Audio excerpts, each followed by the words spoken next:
Bino nyonso bozolanda depuis tongo alelo ndenge mapinga ya Rwanda bakoti na Goma. Bakoti na Goma bazaka na intention moko koboma po bango makanisi na bango ezaka kaba occuper mabele ya biso. Lobi tozaki na réunion na mokonzi ya mboka pona kotala situation sécuritaire to yebi ba intention na bango. Ba intention na bango eza koboma, ba intention na bango eza kosala massacre to pe carnage na kati ya Goma. Bomonaki déjà lobi ba bombe ekoyaki na ba site de déplacés. Ba atakaki ba casque blanc MONUSCO. Donc baza prêt à tout. Yango mokonzi ya mboka pesaki biso instruction comme gouvernement. To travailler tout ça la nyonso pona ko éviter bandeko na biso bakufa na situation oyo ba Rwandais ba memi na Congo.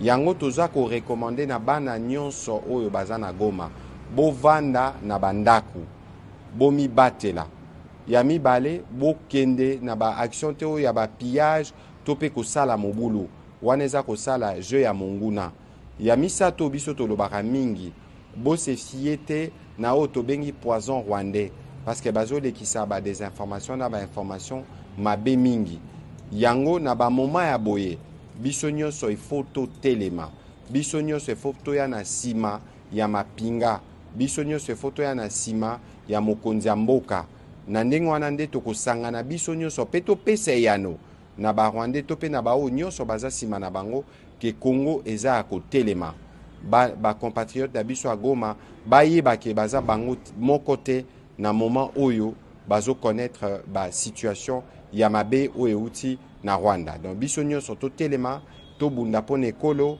bendele koyate.